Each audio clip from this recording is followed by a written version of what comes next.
Hello दोस्तों, नमस्कार। कैसे हैं आप सब? आई होप आप सभी लोग बहुत ही अच्छे होने वाले हैं। तो दोस्तों, मैं हूं आशुतोष सिंह चौहान और आज हम लोग आ चुके हैं अपने एक न्यू वीडियो लेक्चर पर, जहां पर आज हम लोग बात करने वाले हैं रूमी केयर पाउडर के बारे में। तो दोस्तों, रूमी केयर पाउडर है क्या? तो दोस्तों, अगर मैं इसके पहले इसकी बात करूं तो ये जो पाउडर है एमएसडी का पाउडर है। मतलब इसकी जो कंपनी है वो एमएसडी है, जो कि एक मल्टीनेशनल कंपनी है, मतलब बहुत बड़ी कंपनी है। और अगर हम लोग इसकी बात करें तो ये जो पाउडर होता है वो इस प्रकार से होता है और इसकी लगभग 125 ग्राम की सैचेट होती है, मतलब पैकेट होता है इसका 125 ग्राम का। इसकी एमआरपी की बात करें तो लगभग 120 रुपये एमआरपी होती है इसकी। और अगर हम लोग इसके यूज़ की बात करें तो अभी हम लोग यूज़ की बात यहाँ पर करने वाले हैं, क्योंकि इसका यूज़ थोड़ा बड़ा होने वाला है। अगर डोज की बात करें तो जो बड़ा पशु है, मतलब आपका चाहे गाय है या भैंस है, मतलब जिसका वजन 4 से 5 कुंतल है, तो वहाँ पर आप इसको एक पैकेट सुबह एक पैकेट शाम ले सकते हैं। अगर आपका पशु लगभग 2 कुंतल के करीब है या 1.5 से 2 कुंतल है तो वहाँ पर आप आधा पैकेट सुबह आधा पैकेट शाम दे सकते हैं। अगर गाय के अलावा उनके बच्चे हैं, मतलब 50 किलो के जो रेंज के बच्चे हैं, या हम लोग कहें बछड़े बछियाँ हैं, या हम लोग कहें बकरी है या भेड़ वगैरह है, तो वहाँ पर आप लोग इसको 10 से 15 ml की डोजेस कर सकते हैं। 10 से 15 ग्राम की डोज वहाँ पर आप लोग उसको दे सकते हैं। अच्छा रिजल्ट आपको मिलने वाला है भेड़ बकरियों में।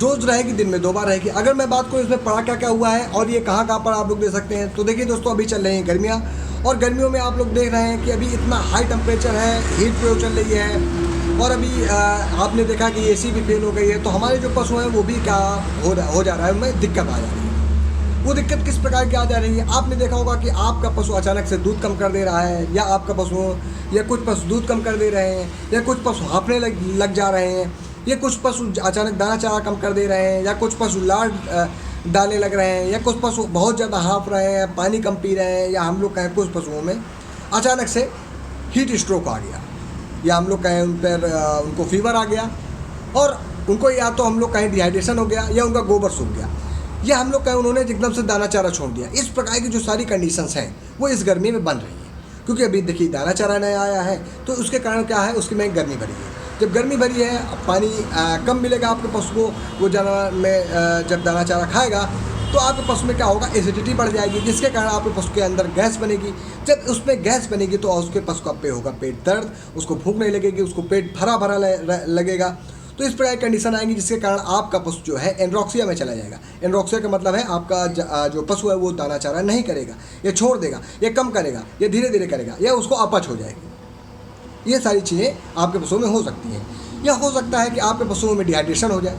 अगर डिहाइड्रेशन हो जाएगा तो आपके पशुओं में जो पानी का अमाउंट है, जो पर्याप्त अमाउंट होना चाहिए पानी का, वो नहीं रह पाएगा, जिसके कारण आपका पशु भी क्या हो जाएगा, हो सकता है आपका पशु मृत्यु प्राप्त हो जाए, या आपका पशु अत्यधिक हाँफने लगे, या आपके पशुओं के अचानक से शरीर शिथिल पड़ जाए, जानवर बैठ जाए आपका, या उसके अंदर एनर्जी ना बचे, या हम लोग कहें वो लगातार गिर जा रहा है। इस प्रकार की कंडीशन बन सकती है। या हम लोग कहें उसको सबसे बड़ी जो खतरनाक कंडीशन है वो बन सकती है कब्ज की, या हम लोग कहें उसको कॉन्स्टिपेशन की, या हम लोग उसको कह सकते हैं बंद की। तो जो बंद प्रक्रिया है, मतलब वहाँ पर क्या होता है, जानवरों का गोबर जो है सूख जाता है। तो उस प्रकार की भी कंडीशन आ रही है। ये मिलती जुलती जो भी कंडीशन आ रही है, वहाँ पर भी आप लोग ये पाउडर दे सकते हैं। उसके बाद अगर दोस्तों मैं बात करूं कि आप लोग ये पाउडर और कहाँ पर दे सकते हैं, क्या आप लोग इसको दवा के तौर पे दे सकते हैं? देखिए दोस्तों, ये ओवर द काउंटर प्रोडक्ट है, मतलब आप लोग इसको प्रिवेंशन में, प्रिकॉशन में, एंड आप लोग चाहते हैं कि आप अपने पशु को मेंटेन करना चाहते हैं तो वहाँ पर भी आप लोग दे सकते हैं। अगर मैं अवयव की बात करूँ तो यहाँ पर कौन कौन से अवयव मुख्यतः पड़े हुए हैं, तो यहाँ पर कुछ मिनरल पड़े हुए हैं, कुछ विटामिन पड़ा हुआ है, और यहाँ पर कुछ हर्ब्स पड़ी हुई हैं। उसके अलावा दोस्तों अगर हम लोग बात करें, यहाँ पर पड़ा हुआ है डेक्सट्रोज। उसके अलावा यहाँ पर कुछ जो मिनरल्स पड़े हुए हैं वो सॉल्ट फॉर्म में पड़े हैं। जैसे कैल्शियम पड़ा हुआ है तो कैल्शियम प्रोपियोनेट पड़ा हुआ है, या हम लोग कहें यहाँ पर जो कैल्शियम पड़ा हुआ है वो पड़ा हुआ है कैल्शियम प्रोपियोनेट। फिर मेथियोनिन मतलब एमिनो एसिड यहाँ पर पड़ा हुआ है। पिक्रोजल ड्राई एक्सट्रैक्ट पड़ी हुई है यहाँ पर। उसके बाद कोबाल्ट ग्लूकोनेट, मतलब यहाँ पर भी ग्लूकोनेट है, मतलब कोबाल्ट भी मिल रहा है, ग्लूकोनेट भी मिल रहा है। उसके बाद फिर क्या है, विटामिन B6 भी अच्छा स्रोत है एनर्जी का। फिर उसके बाद डेक्सट्रोज, तो मतलब मेटाबॉलिज्म, मतलब चयापचय की प्रक्रिया को भी मेंटेन करेगा। आपके पशुओं में पानी कमी भी नहीं होने देगा ये जो प्रोडक्ट है।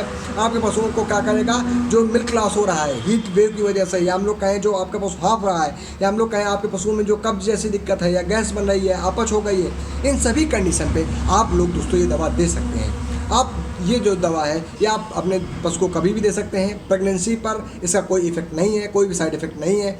आप उसको मल्टीपर्पज़ यूज़ कर सकते हैं। तो दोस्तों आई होप, मुझे लगता है कि आपको मेरा वीडियो समझ में आया होगा। तो बहुत बहुत धन्यवाद दोस्तों, आपका हार्दिक आभार, नमस्कार।